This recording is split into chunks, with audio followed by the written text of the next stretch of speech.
Estamos ainda naquela série de mensagens sobre o livro de Ruth.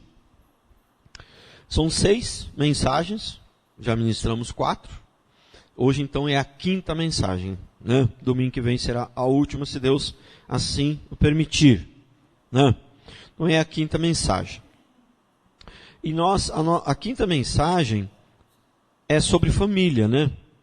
E eu já ministrei aqui uns tempinhos atrás aí uma série de mensagens sobre família, durou 3 meses, né? E agora, mas não tem como, né, a gente ministrar o livro de Ruth sem falar sobre família, porque na verdade o princípio fundamental aqui do livro de Ruth é a restauração da família, a destruição da família, né, e depois a restauração, né? Esse eu acho que é o princípio, né, se não é o fundamental, mas eu acho que é o principal, sim. Aqui, né, o principal tópico aqui desse livro de Ruth. Então, não tem como a gente deixar de ministrar um dia sobre isso aqui. Então, hoje é sobre a família, a 5ª mensagem, né?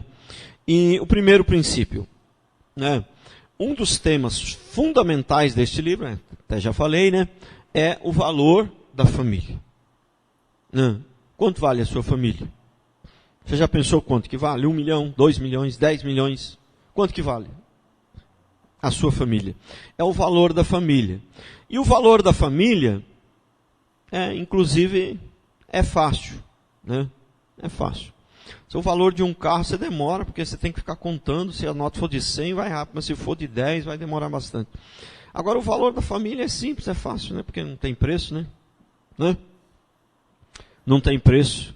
Então, é simples. Este é o valor da família, né? Então, esse primeiro princípio é sobre isso, né?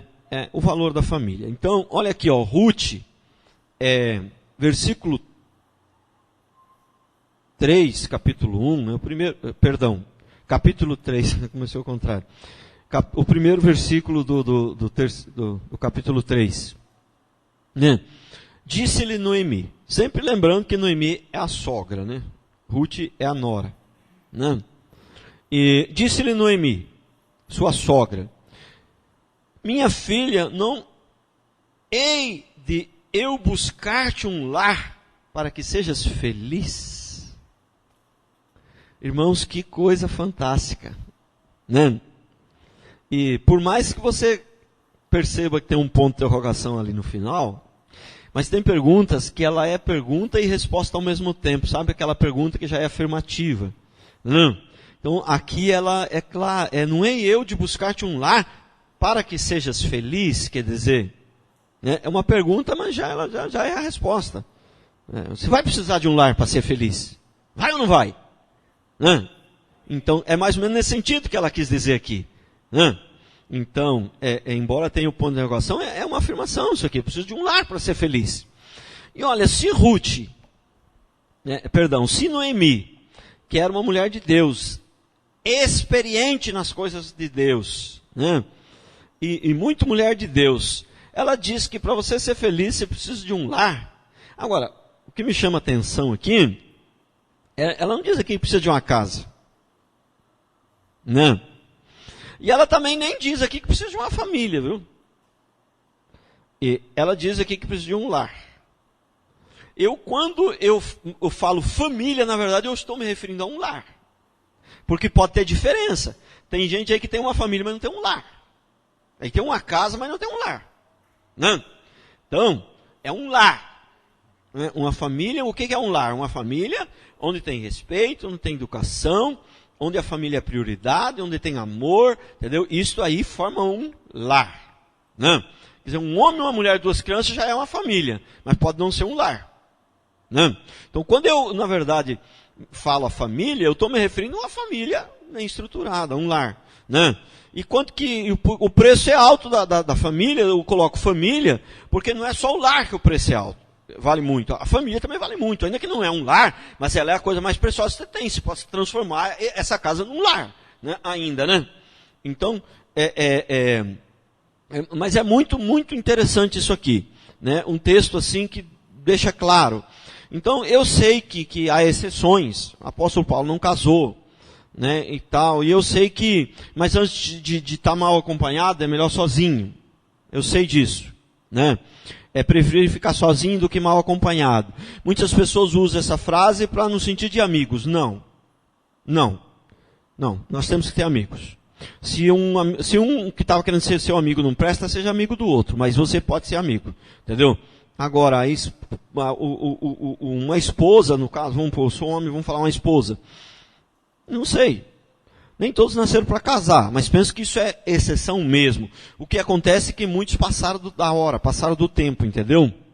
Às vezes a pessoa tem lá, mas vamos pôr uma mulher. Uma mulher está com 45 anos. Né? Não, vamos pôr uma mulher. Ou que seja um homem, seja o que for, acima de 60. Ah, estou apaixonado, vou casar. Você viu que tem uns velhinhos aí apaixonados, né? E de vez em quando aparecem essas paixões aí. E os velhinhos então se casam. Bom, eu tenho 62. E por tudo que eu tenho já visto, vivido, observado, aprendido na palavra, a pessoa com mais de 60 anos, não deveria ser chamado de casamento isso, né? Que uma pessoa que com mais de 60 anos, ela na verdade, ela vai entrar numa nova profissão, né? De enfermeira ou de cuidadora de idoso. E muitas vezes, e na maioria das vezes, sem o curso. Sem ter o curso de cuidador de idoso. Isso na verdade não é bem um casamento, é cuidador de idoso. Entendeu? Então, acho que as coisas tudo tem seu tempo.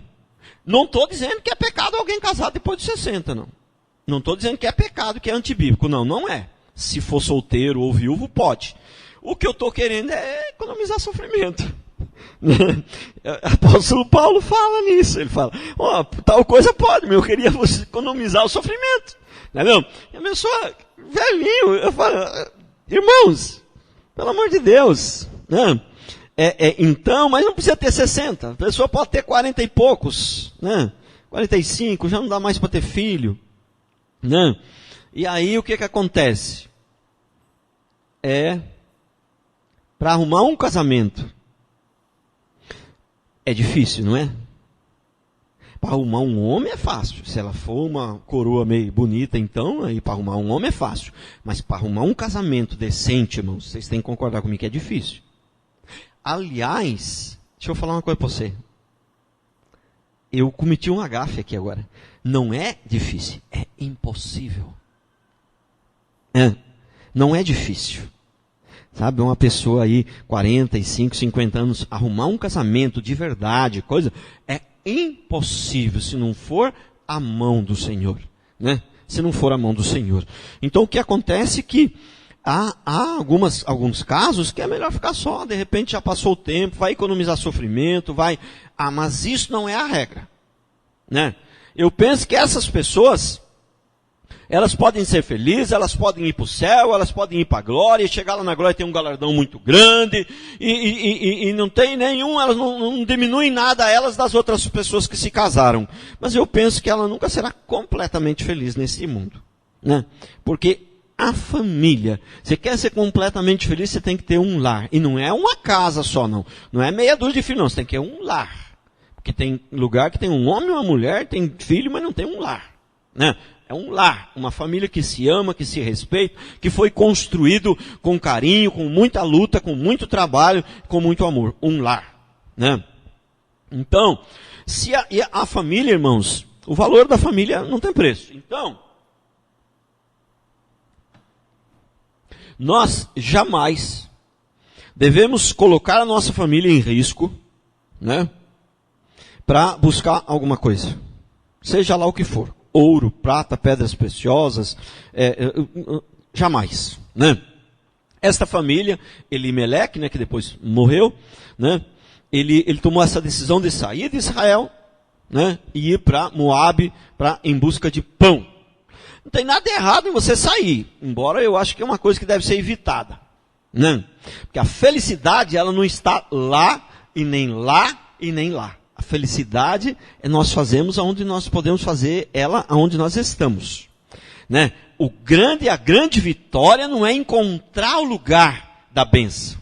A grande vitória é fazer o lugar que nós estamos ser uma bênção. Aí que é a grande vitória. Mas nós sabemos que há casos que a mudança é necessária. Mas estou falando, isso nem é o ideal. Na maioria das vezes, a mudança é porque a pessoa, na verdade, ela foi meio mal sucedida aqui. Então ela tenta mudar. E que muitas vezes, não acho que seja errado. Como digo, se o apóstolo Paulo não tivesse mudado, né, não tivesse ido, não tivesse saído de Israel, nós nem teria chegado o evangelho a nós. Pelo amor de Deus, não estou dizendo que é errado mudar, eu mudei um monte de vezes.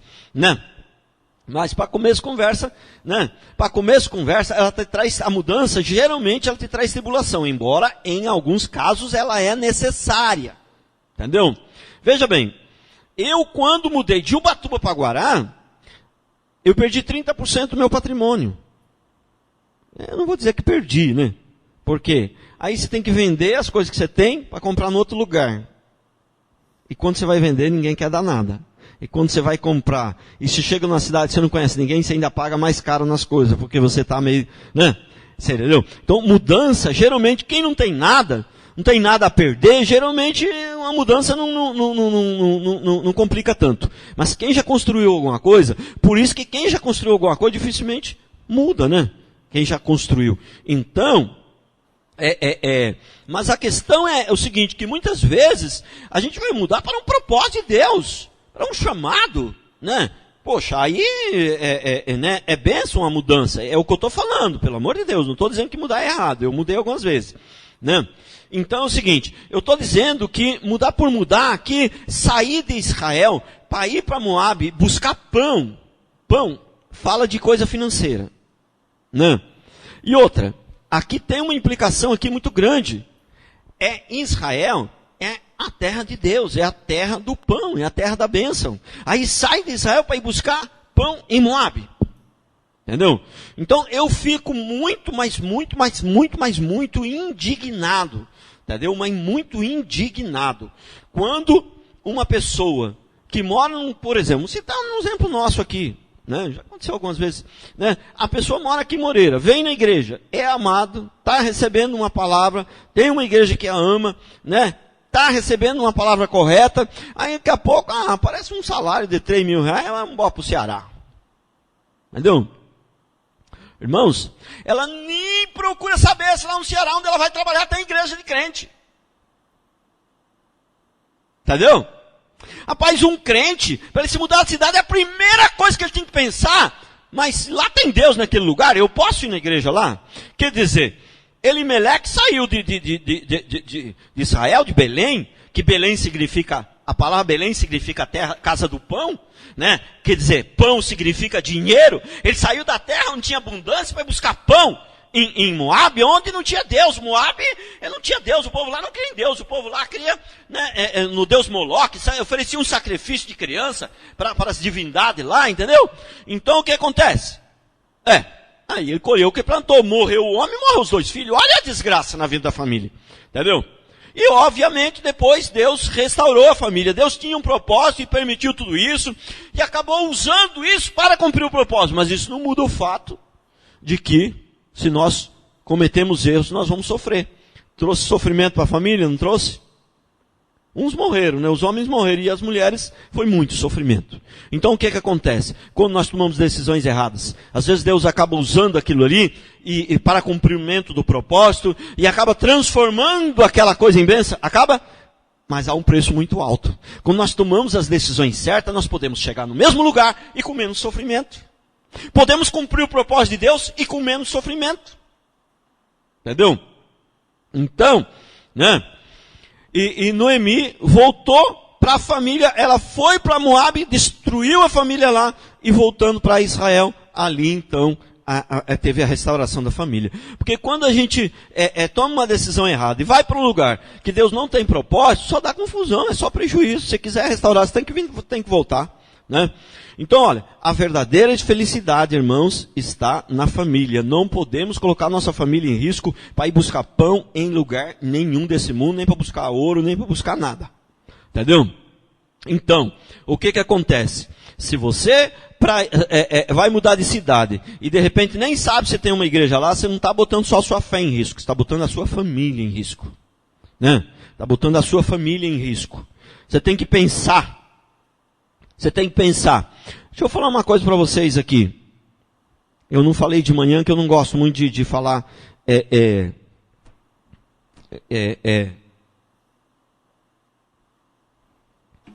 Eu sei que às vezes é necessário, mas eu gosto de evitar. Dar testemunho próprio, falar de si. Mas eu vou falar um negócio para você. Eu frequentava uma igreja. E eu não estava muito contente ali. Eu estava vendo que as coisas estavam meio erradas ali. Entendeu? Depois que eu percebi que tinha muita coisa errada ali, que eu precisava sair dali, levou ainda um tempo para mim sair dali. Por quê? Por vários motivos, mas o principal, eu tinha 2 filhos adolescentes na igreja. Entendeu? Prestou atenção? Não colocar a família em risco. Entendeu? Eles não estavam percebendo que tinha de errado, só eu. Eles estavam contentes ali, eles estavam felizes, eles tinham os amigos, né? Então, esperar o momento certo, né? Então, a gente nunca pode colocar a nossa família em risco, né? Porque ela é o bem mais precioso. E eu estou colhendo os resultados hoje, né? Então, segundo princípio. Qual que é o maior inimigo da nossa família? Hã? Segundo princípio. O comunismo, né, e o esquerdismo são os maiores inimigos da família. Então, irmãos, comunismo, marxismo, esquerdismo, essas coisas, é tudo ismo. Isso aí não é a mesma, não é exatamente a mesma coisa, mas o esquerdismo é a ramificação do comunismo, do marxismo, né? Isso aí a ideologia desse povo, ela é 100% antibíblica. É uma ideologia demoníaca. Demoníaca. Entendeu? E aí, então, esse segundo princípio, eu queria falar um pouco disso. Pastor, o senhor vai falar de política? Porque tem gente que, né, por causa da ignorância, né, acha que na igreja a gente não pode falar de política, né? E é verdade, a gente não pode fazer política, não pode ficar defendendo candidato, o cabo eleitoral. Irmão, não sou cabo eleitoral de ninguém. Entendeu? Aqui, cabo eleitoral, não voto nesse, voto naquele. Entendeu? Não sei, isso aí eu acho que não sei se é certo, isso aí tem que ter cuidado. Mas falar sobre política, ensinar sobre política, a Bíblia fala muito de política. E homens de Deus foram políticos, José do Egito foi político, Daniel foi político. Entendeu? E a Bíblia fala muito de política, viu? Né? Mas muitas pessoas são ignorantes, não conhecem, mesmo sendo evangélicos, não conhecem direito a Bíblia, né? Então acha que a gente não deve falar de política. Então, no fundo, né? A gente, na verdade, o que eu vou falar aqui é sobre esses políticos que têm ideologias que são contra a família, porque eu estou falando sobre família. Não é não? E esse aqui é o nosso comunismo, o marxismo, o esquerdismo, entendeu? Se você não sabe o que é esquerdismo, PT, PCdoB, PSOL, esse povo aí que né? Agora, aí, você não sabe quais são as ideologias dos esquerdistas? Não sabe? Foi muito assim, tá certo, mas olha aqui, ó, esquerdistas. Pensa em coisa ruim. Ruim. Pensa em coisa ruim. Coisa ruim. Só coisa ruim. Tudo que você pensar de ruim é o que eles... É o ideal deles. Entendeu? Então é o seguinte. Por que o comunismo ele quer destruir a família? Porque é o seguinte. Porque ele quer que o homem, o ser humano, sirva o Estado. Seja escravo do Estado. Ele quer um Estado grande. Né? Um Estado grande. E a sociedade viva em função do Estado e sirva o Estado. Enquanto tiver família, não dá, porque muitos vão dar prioridade à família. Então, para o Estado ter esse poder todo e dominar sobre o povo todo, como fazem aqueles ditadores lá, porque a ideologia deles é essa. Aqueles ditadores, tipo Saddam Hussein, que já morreu, aquele povo lá, do Oriente lá, entendeu? Para eles dominar totalmente sobre o povo, tem que destruir a família, porque enquanto tiver família, tem gente que vai lutar pela família. E quando você não tem família, você vai lutar pelo Estado. Entendeu? Né? Mas olha o que esse povo aí, quais são os ideais deles? Ó, primeiro, feminismo. Né? Feminismo. Esses esquerdismo aí, eles lutam a favor do feminismo. Segundo, repúdio à masculinidade. Entendeu? A ideia deles é eliminar os machos. Não pode ter macho mais. Entendeu? A ideia deles é que pode ter homem à vontade, menos que, contanto que não seja macho. Né? Então, é a ideia. Feminismo, repúdio à masculinidade, liberação de drogas, né? É o que eles trabalham, geralmente é para isso, o alvo deles sempre é liberar as drogas, né? Homossexualismo.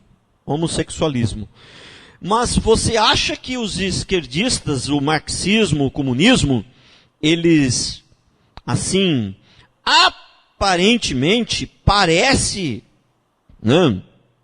Muitas pessoas pensam o seguinte, que o esquerdismo, ele quer que as pessoas que querem ser homossexuais tenham liberdade para ser. Não. Não é isso o ideal deles. O ideal deles não é esse. Que quem quer ser homossexual que tenha liberdade para ser. Não. O ideal deles é que todos sejam homossexuais. Eles pregam o homossexualismo com mais energia que nós pregamos o Evangelho de Jesus Cristo. Eles pregam o homossexualismo. Você não percebe que eles pregam o homossexualismo lá? Você não percebe que os homossexuais, a maioria deles, são ativistas, eles pregam. Entendeu? E ele não aceita você só respeitar ele. Não, ele quer que você concorde, quer dizer, você concorda demais com o que eles querem, aí eu estou sendo homossexual também junto com eles. Né? E aí vai lá uns pastores ainda que falam, e aí o que você acha, pastor, do homossexual? Eu não concordo, mas respeito. Sem vergonha, vira-lata, sem vergonha. Eu fico imaginando apóstolo Paulo, apóstolo João, falando, olha, homossexual, se você quiser, você fica à vontade. Eu não concordo, mas respeito. Eu fico imaginando Paulo, João, Pedro falando isso. Entendeu? Vira-lata, esses caras são vira-lata. Os caras nem cacuete de pastor tem, de crente tem. Esse povo não é pastor não.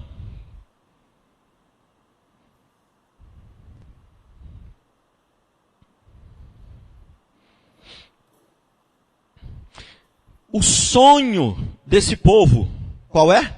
Liberalismo sexual. Tudo, você vê que as ideias deles é tudo para destruir a família. Liberalismo sexual destrói a família, né? Esse é o sonho deles.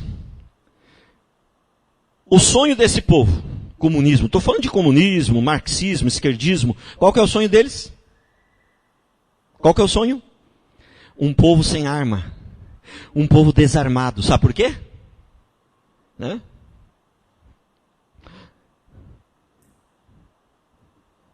A arma era mais usada para lutar contra o Estado.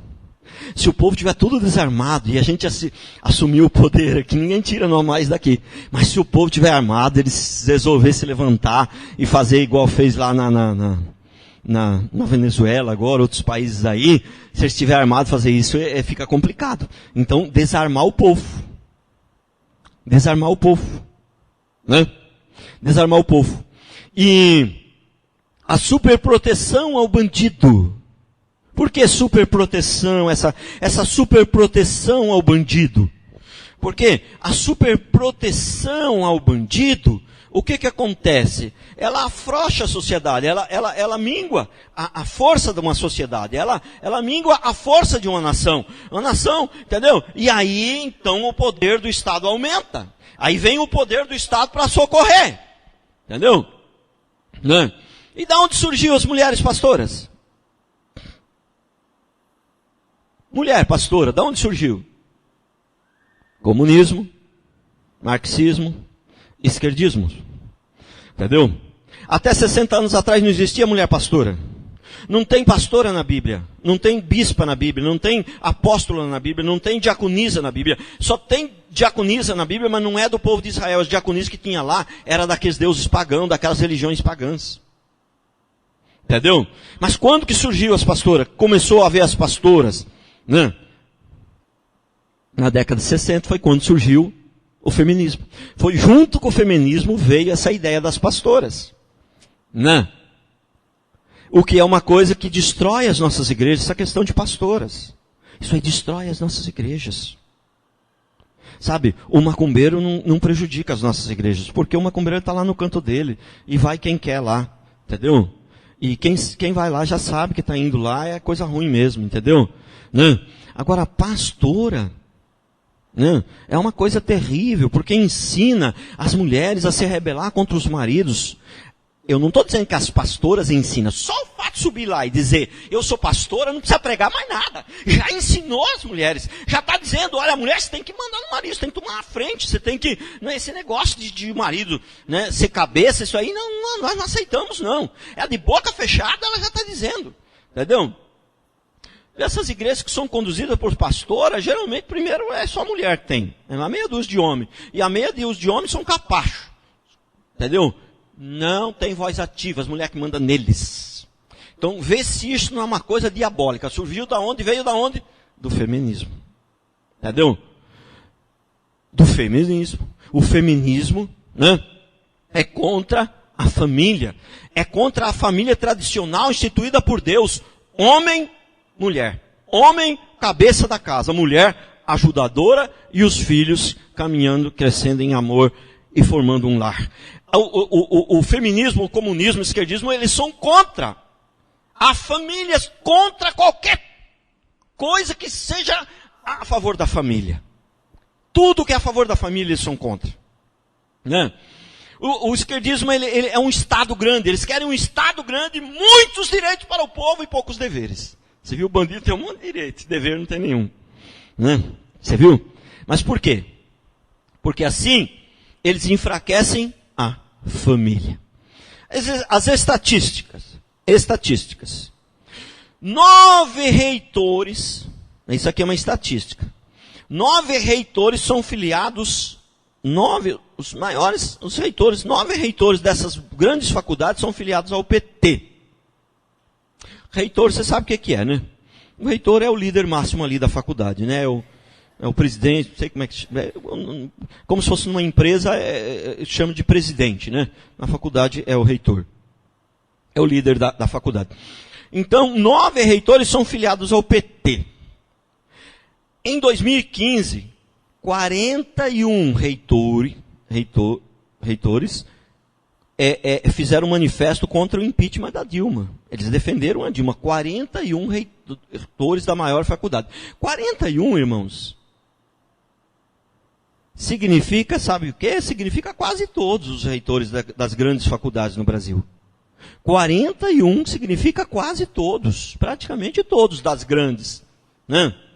Fizeram contra a Dilma, entendeu? Um povo que tudo que faz é contra a Bíblia e é contra a família. Entendeu? Então, eu não tenho que ser contra partido esse ou contra partido aquele. Não precisa ser contra. Eu acho que nem é o ideal. A gente nem deve. Mas a gente tem que ser a favor da Bíblia. Então, tudo que vem contra a Bíblia, não interessa se é partido desse, se é de Lula, se é de Fernando Henrique, se é de quem é, se é de Bolsonaro, não interessa. A questão, nós não somos contra pessoas. Somos contra aquilo que é contra a Bíblia. Entendeu? É contra a Bíblia e contra a família. Não. Qual que é o lugar mais perigoso para você deixar uma criança hoje?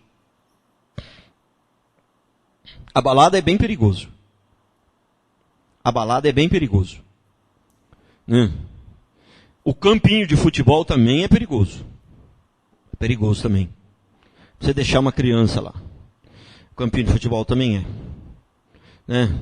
Tem muitos lugares. Mas um dos lugares mais perigosos você deixar uma criança hoje é a escola. Né? Por quê?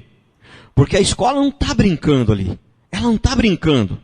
Ela está ali tentando passar ideologias. Embora agora com o Bolsonaro está quebrando um pouco isso. Entendeu? Você vê que não se estudava, até o ano passado não se estudava mais matemática português. A escola era como fazer sexo, e não, porque você pode ser menino, e você tem direito a ser menino, se nasceu menina, mas você que escolhe. Entendeu? A aula era mais em função disso. Agora com o Bolsonaro está quebrando um pouco isso daí. Não. Então é o seguinte, como eu disse, A nossa questão não é política, mas já que, né, estamos falando disso aqui, irmãos, até num dia de você votar, nós não estamos perto da eleição, não estamos nada, então não estou querendo fazer nenhuma propaganda aqui, né, mas até na hora de você votar, se você vota num candidato, entendeu? Que é contra a família, que os seus valores são totalmente contra as famílias, você não pode se chamar de crente. Você não deve mais se chamar de crente. Quando alguém falar, você é crente, fala, não sou não. Porque uma pessoa que vota num candidato, que claramente os seus valores são totalmente contra a Bíblia, totalmente contra a família, ele não pode se chamar de cristão. Né? Olha, entre 2011 a 2015, as universidades no Brasil deram 35 títulos de honra, doutor. Fugiu aqui a palavra. Honra o mérito aí. Título de doutor. Sabe para quem? Aquele lá que está faltando um dedinho. Não sabe nem ler, não sabe nem escrever. Não sabe nada. 35 títulos de doutor. Vou falar uma coisa para vocês. A família não nasceu para servir ao Estado. O Estado nasceu para servir a família. Entendeu? E o Estado, quanto menor, mais bíblico. O Estado na Bíblia era só para julgar. Mas um povo ignorante, uma nação ignorante, a tendência é sofrimento. Porque uma nação ignorante, quando você diz para uma nação ignorante, que sua grande maioria é ignorante, entendeu? Você diz para uma nação dessa, olha, é o seguinte, vocês vão ter direito à casa, vão ter direito à comida, vão ter direito a tudo. Ah, que maravilha. E o que mais? Agora vai ter direito também a uma festa, uma vez por semana.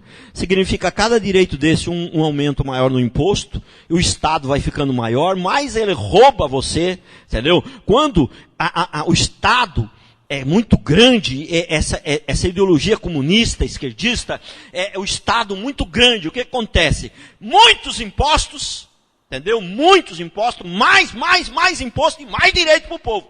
Que aí o povo fica totalmente dependente do Estado. Não tem mais liberdade. Acabou a liberdade. Liberdade é o seguinte, liberdade é o Estado serve para julgar. Na Bíblia era assim, o Estado era para julgar, só. E cada um se virava, cada um fazia a sua parte. Entendeu? Isso é liberdade. Entendeu? Mas esse povo que procura, eles procuram tanto por liberdade e ficam andando atrás dessas ideologias e não percebem que essas ideologias estão tentando os escravizar. É triste isso, viu, irmãos? É triste. Né? Terceiro princípio. Terceiro princípio. As pessoas não aceitam que a vida é sofrimento. Entendeu? Não aceitam. Hoje o Brasil está assim, o mundo está assim, que o mundo não é só no Brasil, tem outros lugares aí, tem muitos, o esquerdismo sempre, né, teve um certo poder, né, e eu não estou dizendo que é só esquerdista que pensa assim, mas estou dizendo que no caso deles o negócio é mais fervoroso, né, é mais intenso, né. Então, qual que é a ideia? A ideia é o seguinte, você fala não para o menino? Nossa, mas você falou não para ele. Mas não pode falar não para uma criança. Né? Se ele vai crescer traumatizado. Né? Não é isso que é hoje? Né? Ah, mas você deu uma varada na criança? Não, mas você espancou a criança. Irmão, somos todos totalmente contra espancamento de criança. Mas espera aí, aquela varadinha que nossos pais davam antigamente para corrigir, fez bem, foi um bem para nós. Fez ou não fez? Esses dias a irmã postou uma vara lá, postou fez um post lá, mandou para mim. Falou assim, pôs uma vara, escreveu lá, primeira vara da infância e juventude. pôs uma vara e falou, a juíza era minha mãe. Ela falou, a juíza era minha mãe, eu no couro comia quando desobedecia. E isso me fez ser gente de verdade. Né? Então, as pessoas não aceitam que a vida é sofrimento. As pessoas querem fugir do sofrimento de qualquer jeito. Irmãos, você não tem opção de fugir do sofrimento. Não tem como fugir do sofrimento.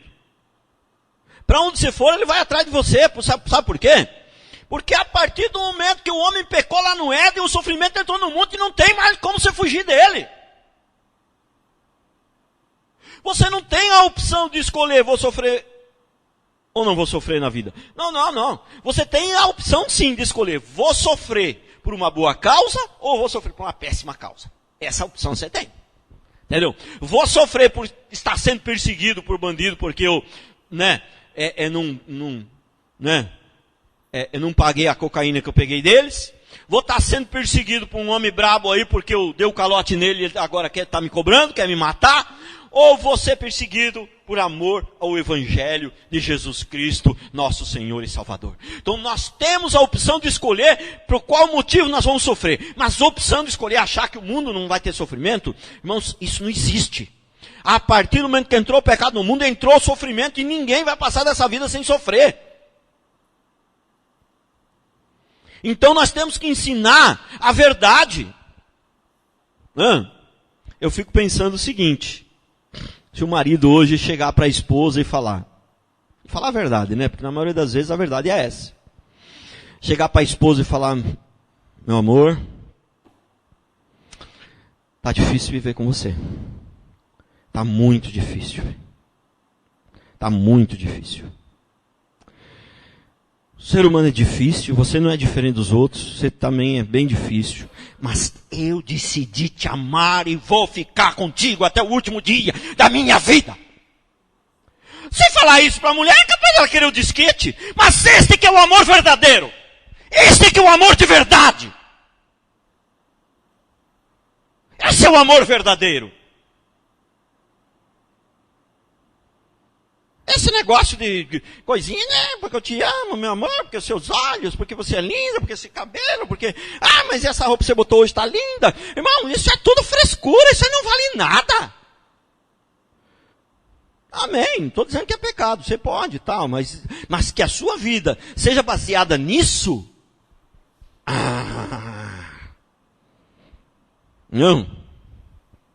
Não.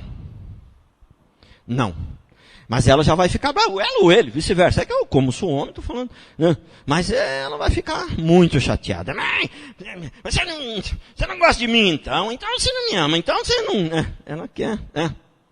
É assim que funciona. Por quê? Porque nós fomos ensinados. Numa vida irreal, muito romantismo. Entendeu? Só que a vida real não é assim. Entendeu? Nós fomos ensinados com os filmes de Hollywood. Muito romantismo. Mas a vida real não é Hollywood. A vida real não é assim. Então nós temos que ensinar para os meninos. Olha, a vida é sofrimento, mas vale a pena se você for honesto. Você pode sofrer por uma boa causa. E isso vai te trazer paz no coração. Você vai ser um grande homem de Deus. E vai, entendeu, ser feliz aqui na terra. Porque mesmo debaixo do sofrimento você vai ser feliz. Porque você vai ter paz na alma. E para melhorar mais um pouco você vai encontrar com o Senhor. E vai ser lá no céu receber o seu galardão. É um menino. Louvado seja Deus. Dá uma salva de palmas para o Senhor.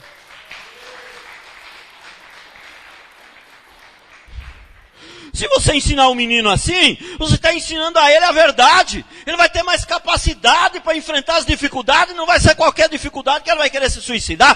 Porque que é um número gigantesco de jovens. Esses dias eu vi um número assustador, irmãos. Eu não sabia, irmãos. Um dia desse atrás eu vi um número que eu não sou muito bom de número, então não vou citar porque eu posso errar. Eu não me lembro direito quanto que foi. Eu só sei que é assustadora a quantidade de jovens que se suicidam, irmãos. É assustador. Mas você diz para o menino que não pode falar não para ele. Você diz para ele que a vida vai ser um mar de rosa, que vai ser igual a Hollywood. Que ele vai ter uma princesa para... assim não dá. Assim não dá. Assim não dá.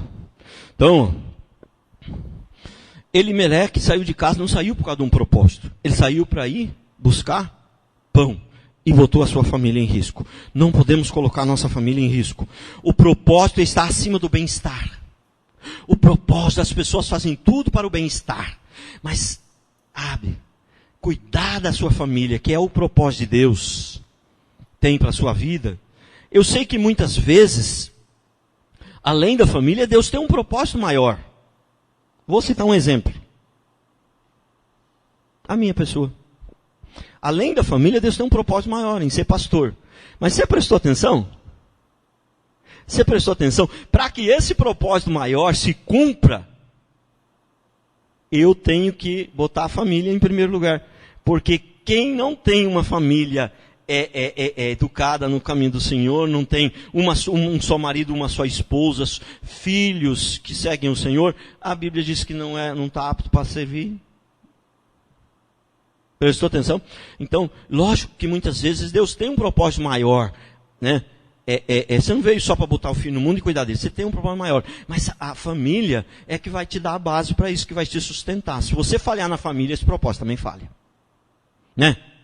Se alguém quer ser pastor e ele falhar na família, o pastorado também falhou. Prestou atenção como é a importância da família, irmãos? Prestou atenção?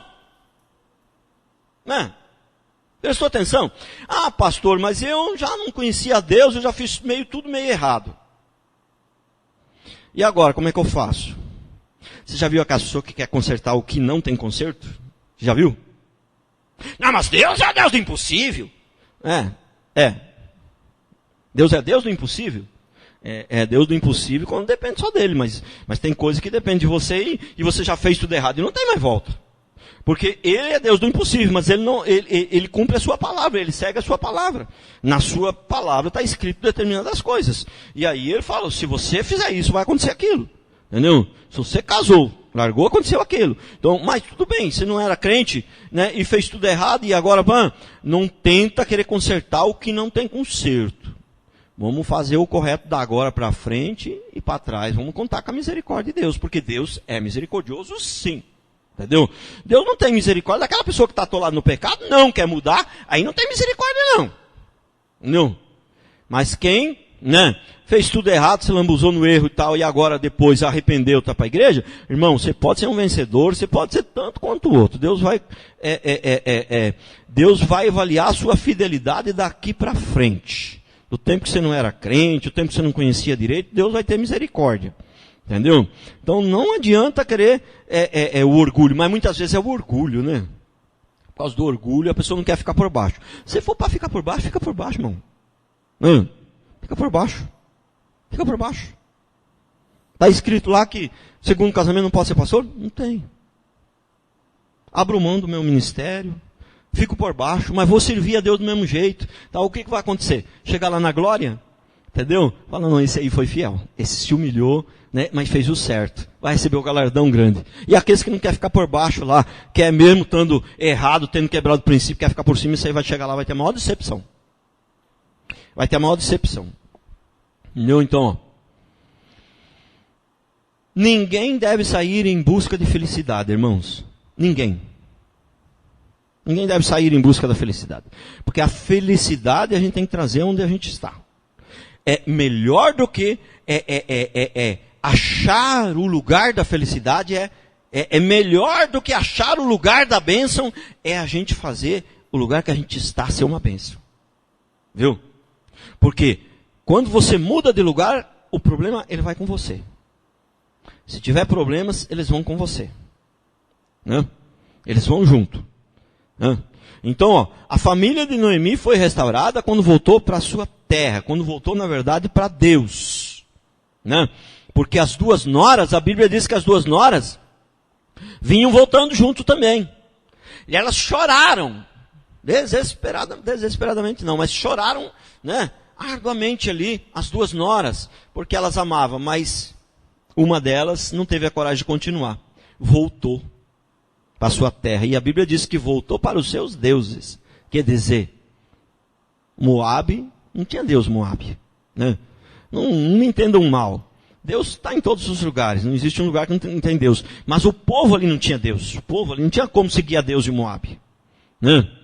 Então, Voltou para lá, voltou para os seus deuses. Por causa do pecado, o sofrimento é inevitável. Então nós temos que ensinar os nossos filhos que sofrimento existe, mas que Deus é nosso companheiro, Ele vai nos ajudar, e vale a pena sofrer por amor a Cristo, e esse sofrimento que vier, nós vamos conseguir vencê-los. Nós temos que ensinar isso para os nossos filhos. Porque aí, quando as coisas der errado, quando tiverem dificuldade, eles não vão se abalar. Primeiro, nós temos que ensinar porque essa é a verdade. Né? E segundo, porque a verdade é a verdade, irmão. Sempre vai fazer bem, não tem jeito. Não tem jeito. Esse negócio que não pode discordar, né? Não pode... isso aí é uma tristeza. Quarto princípio. Falta de percepção do que realmente é importante. Às vezes as pessoas têm falta de percepção do que realmente é importante. Sabe? Você na sua casa, se você tem, né, olha lá, 1 quilo de ouro, uns 10 quilos de palha, você não guarda os 10 quilos de palha no cofre e o ouro deixa pedra espalhada por toda a casa, algumas até lá no jardim espalhado. E a palha está guardada no cofre. É assim que você faz? É assim que você faz? Não. As pessoas não têm percepção do que realmente é valioso. Muitas pessoas colocam as suas famílias em risco para ir buscar pão, para buscar um emprego melhor. Irmão, eu não estou dizendo que se você tiver uma oportunidade de ter um emprego melhor, você não deva ir. Mas eu estou dizendo que se isso implica em botar sua família em risco, a família vale mais do que o ouro, vale mais do que o emprego, vale mais do que o pão. Correto? Né? Vale mais do que o pão. Entendeu? E então, olha aqui o que diz. Vamos ler de novo aquele texto. Ruth 3:1. Disse-lhe Noemi, sua sogra, minha filha, não hei de buscar-te um lar para que sejas feliz? Agora olha Provérbios 18:22, o que diz? Olha que coisa sensacional, irmão. Provérbios 18:22, o que acha uma esposa, né? Aqui não é o que acha uma mulher, não. O que acha uma esposa. Uma mulher pode não ser propriamente uma esposa, né? Mulher tem bastante aí, mas aquela que está disposta a ser uma esposa, submissa, amar, respeitar o seu marido e cuidar, proteger seus filhos. Essa é uma esposa. E aí o que diz o texto? O que acha uma esposa achou o bem e alcançou a benevolência do Senhor. Olha que coisa, irmãos.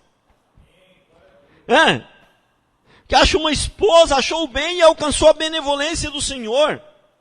Irmãos, a família é a nossa maior fonte de alegria. Enquanto você é novo, você não percebe muito, mas os que estão mais velhinhos aí, na minha idade aí, sabem que o que eu estou falando é verdade. Eles já conhecem na experiência. Né? A família é a nossa maior fonte de alegria. Sabe? Não tem nada mais precioso do que você vê. Ontem fui no aniversarinho do meu netinho, fez 3 anos. Fomos lá em Guará, na volta a Carol falou, nossa, como as nossas noras se dão bem, né? Chega a ser uma Ruth, mas são uma benção, viu, minhas noras.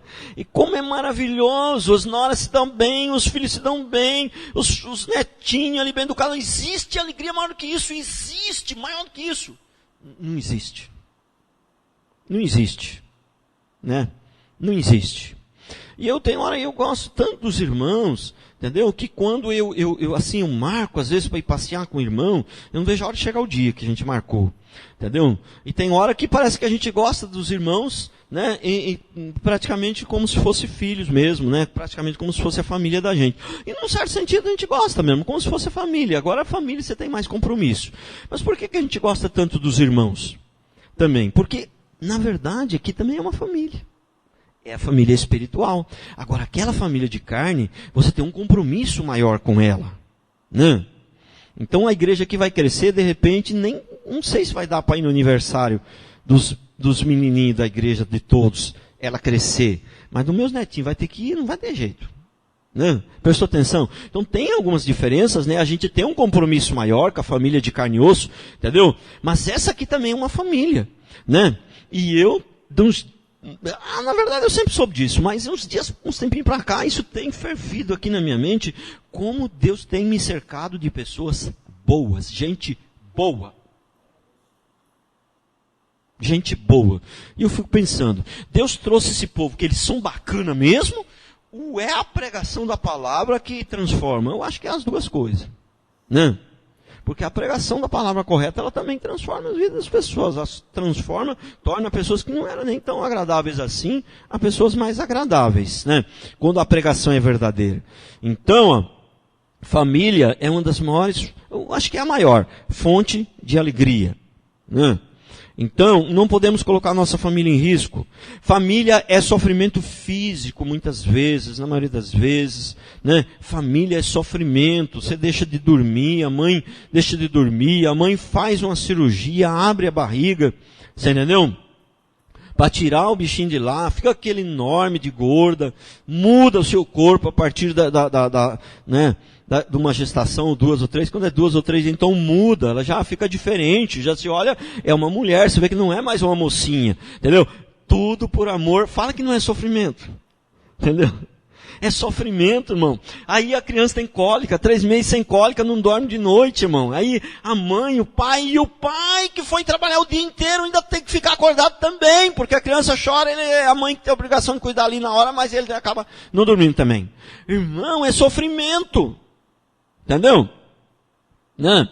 Agora, dependendo do púlpito que você for aí, vai, essa alegria, filho é a benção, o filho não dá trabalho, filho dá alegria. Tem que tem lugar que a pregação é essa, filho não dá trabalho, seus mentirosos, isso aí não é verdade. Entendeu? Pessoas mentem no púlpito, mentira. Entendeu? Família é o nosso bem mais precioso, por isso o preço é alto e por isso ele te dá mais alegria. O preço do ouro é caro, caríssimo.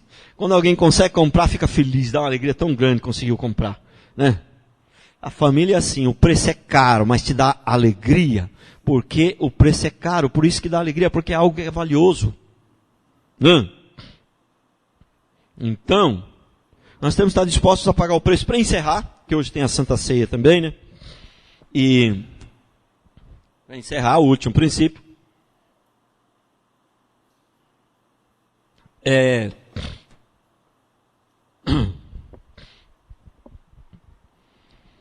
a verdadeira grandeza, ela está em ser fiel a Deus, à família e aos irmãos. Não? Sabe? Amar os irmãos. Sabe? Respeitar as irmãs. Sabe? É ser exemplo para as crianças. E eu não estou falando só de mim, não. Você é crente também ou só eu aqui que sou crente? Não, nós todos. Amar os irmãos, respeitar as irmãs, ser exemplo na vida das crianças. Aliás, tem uma criança aqui que fala sempre, quando eu crescer eu quero ser igual ao senhor. É uma criancinha meio crescida já. O Alexandre fala, quando eu crescer eu quero ser igual ao senhor. E Alexandre, é meio crescida essa criança aí. Entendeu?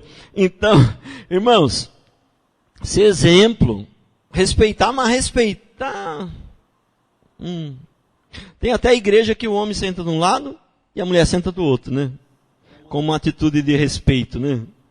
Irmão, respeito não é isso, irmãos. Respeito vem de dentro, é o que está no coração. E respeitar não é também dar a mão, a paz, irmão. Não, irmão. Respeito, né? Respeito. Sabe, quem ama tem liberdade, mas liberdade com respeito. Né? A liberdade com respeito, ela é uma liberdade limitada, mas ela tem uma certa liberdade. Entendeu? Né? Então, não é essa coisa assim de... Né? Nós temos que ter uma vida transformada. Uma vida transformada, lógico que vai trazer algum resultado para o lado de fora, mas ela vem de dentro, lógico, vai trazer resultado para o lado de fora também. Entendeu? No exterior também. Mas é algo que está no coração, entendeu? Né? Então, o respeito, né, o amor, é algo que... né? Vem de dentro para fora. A gente tem que ter, né, isso no coração. Entendeu? E olha o texto aqui. Então, a verdadeira grandeza está em ser fiel a Deus, à família e aos irmãos. Olha aqui, 1 Timóteo 6, 7 a 10. Porque nada temos trazido para o mundo, nem coisa alguma podemos levar dele.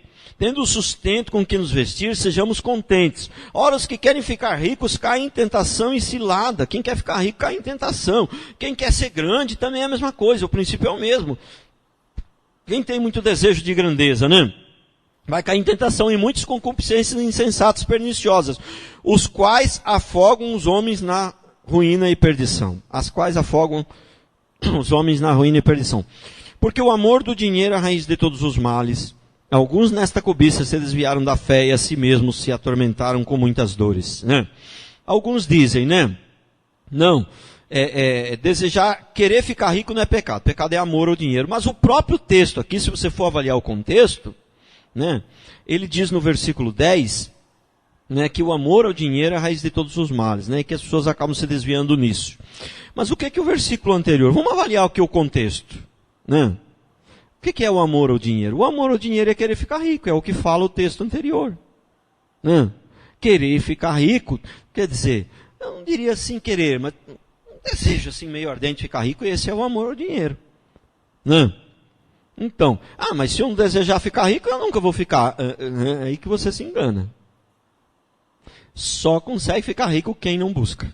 Se você buscar riqueza, você não consegue. Porque você vai ter muitas posses e não vai ser rico. Porque aquilo não vai ser seu, você não vai conseguir aproveitar daquilo, aquilo vai ser um inferno na sua vida. Entendeu? Agora, quem realmente não buscar riqueza, Deus pode resolver dar. Salomão pediu, a oração de Salomão foi para julgar o povo. E Deus falou, sabe que você pediu para julgar o povo, fez uma oração correta, eu vou te dar riqueza.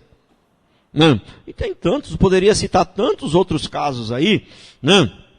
Então, mas nossa prioridade não deve ser grande e nem ser rico. Entendeu? Se Deus quiser me fazer grande, amém. Seja feita a vontade dele. Mas se eu ficar buscando grandeza, né? Então, olha aqui, ó. Alguns vão ter que sair, é verdade, como eu disse, o apóstolo Paulo saiu, foi, pregou e graças a Deus o evangelho chegou até nós. Alguns vão ter que mudar de cidade, de repente tem gente que muda até para o exterior e tudo bem, é vontade de Deus, vai se dar bem. Mas eu penso que na maioria das vezes, a gente precisa ter muito cuidado com isso. Né? Uma certa vez, né, ouvi o pastor falando, né, eu não cheguei a conhecer essa pessoa, mas a pessoa, né, disse que tinha um chamado para ser missionário na África, né, e foi na África fazer missões lá, né, e deixou a família, né. E depois vinha buscar. Mas você sabe como é que é essas coisas, né? As condições não vêm, e aí vai passando, vai passando. Quando ele voltou, a mulher já tinha casado com outro. Entendeu? Já tinha casado com outro. Agora, veja bem. Né? Foi Deus que levou ele para lá? Ele foi fazer missões de acordo com a vontade de Deus? Não. Ele foi fazer a missão dele. A missão, ele foi enviado por ele mesmo. Não foi Deus que enviou ele. Ele foi enviado por ele mesmo. Agora, se nós somos enviados por nós mesmos, Deus vai dar algum pagamento para nós depois? Não. Deus vai pagar aqueles que foram enviados por ele, irmão. Nós temos que fazer a vontade de Deus, temos que servir a Deus, não servir a nós mesmos, as nossas cobiças. As pessoas, irmãos, não é só as pessoas do mundo não, cristão, aí missionário, então muitos deles estão lá só pela soberba, para dizer que está na África, para dizer que não está no céu. Muitos deles, é a maioria. É triste, mas é assim, o diabo é astuto, o diabo não descansa. Entendeu? Então o que acontece? Não temos que ter o desejo de ser grande. Quem tem o desejo de ser grande, ele vai cair em cilada. Irmãos, Deus, ele é o dono do ouro e da prata. E o nosso Deus, ele é um Deus grande. E nós vamos botar um alvo aqui de, até o final desse ano que vem, ter 200 pessoas na igreja. E nós vamos trabalhar em função disso, irmão. Isso é uma coisa do diabo, né? Isso é uma coisa do capeta, viu? Né? Porque aí o que acontece? Nós vamos dar prioridade à grandeza. Entendeu? E quando nós vamos dar prioridade à grandeza, significa que nós não vamos dar mais prioridade a ser fiel, a fazer a coisa certa. Entendeu? Se eu estou com um alvo de chegar até os 200, Aí tem uma família que precisa ser repreendida. Está fazendo alguma coisa errada. Não, mas se ela for embora, não vai completar os 200. Aí eu vou ter que deixar para lá. Prestou atenção? Então, não tem jeito, irmãos. Ou você queira ser grande, ou você queira ser fiel. As duas coisas junto não dá. É possível alguém ser grande e ser fiel? É possível, mas aí é Deus que vai fazer de você grande. Não é você que buscou. Porque o homem, quando ele busca a grandeza, ele cai. Ele cai. A queda do homem é buscar a grandeza, buscar a riqueza. Ali está a queda do homem. Entendeu? Então, se for para colocar a família em risco, não case. Nem case. Agora, você já casou, para colocar a família em risco, nada. Seja fiel. Um certo homem, ele escreveu uma frase, ele disse assim, né? Não existe nada mais grandioso que um homem comum, uma mulher comum, filhos comuns que se amam e são fiéis a Deus e a sua família. Não tem nada mais grandioso do que isso. A verdadeira riqueza, a verdadeira grandeza é aquela que não é buscada. E a verdadeira grandeza, ela está aqui, debaixo do nosso nariz. É a família. Esta é a verdadeira grandeza. Tem uma música do Chitãozinho e Chororó, como é que é o nome da música, Anderson? Fogão de Lenha. Fogão de Lenha, do Chitãozinho e Chororó. Muito mais bíblico do que a maioria metade das músicas evangélicas. Você sabe que as músicas gospel, música evangélica, mais da metade delas, elas são antibíblicas. Elas são antibíblicas. E normalmente o que acontece? Quando um pastor, a pregação dele não é bíblica, geralmente os louvores também não são. Geralmente. Porque o louvor, ele não deixa de ser uma pregação. Porque se a gente canta um louvor, você viu o louvor que nós cantamos aqui? Se tudo der certo, Ele é Deus. Eu vou te amar. Se tudo der errado, Ele é Deus. Eu vou te amar do mesmo jeito. Eu não te amo pelo presente que você tem para me dar. Eu te amo porque você é Deus, me salvou do inferno. Prestou atenção? Entendeu? Então agora se você vai numa igreja, que o corinho é assim, me dá, você é o dono do ouro e da prata. Igualzinho essa música não tem, mas tem umas que são parecidas. Entendeu? O que vai acontecer com o seu coração? Aquilo ali vai entrar no seu coração. Aquilo ali vai entrar no seu coração e você vai começar a desejar essas coisas baseado no louvor. O louvor é uma pregação também. Entendeu? O louvor é uma pregação. Não. Então, por isso que a gente toma sempre cuidado aqui. Eu sempre falo, toma cuidado para escolher as músicas que sejam bíblicas, que tenham, né? Sejam bíblicas. Então, mas essa música do Chitãozinho e Chororó, ela é assim. O cara, ele sai de casa, né? E ele sai de casa, e aí as coisas, né? Depois ele resolve voltar, e aí ele diz assim, olha, eu saí em busca de grandeza, mas foi só mais um que se perdeu. Mãe, eu estou voltando para casa. Prepara aí o fogão de lenha, acende o fogão de lenha, mais ou menos assim. Acende o fogão de lenha, põe um bule de café, uma rede e o violão. Significa o quê? Qual que é a mensagem que está passando ali? Para você ser feliz, tem que ter um bule de café, um fogão de lenha e um violão e uma rede? Não é exatamente isso, mas a mensagem está passando ali, que você, para ser feliz, você não precisa de muita coisa, você não precisa de riqueza. A felicidade está nas coisas simples. Pastor, mas então, eu não tenho que querer melhorar de vida e prosperar? Sim, você deve querer melhorar de vida e prosperar, contando que não ponha em risco a sua família. E contando que você não tenha desejo de grandeza e de ser rico.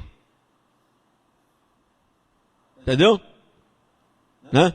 Porque a vontade de Deus é ver o seu povo prosperando, crescendo. Isso daí faz parte do treinamento. Enquanto a gente está trabalhando, tentando melhorar de vida, Deus está nos treinando. Né? Faz parte também do treinamento. Entendeu? Então, a verdadeira grandeza está em sermos fiéis aonde nós estamos. E principalmente, lógico, a Deus, lógico, em primeiro lugar, e a nossa família. Né? Tá certo? Amém?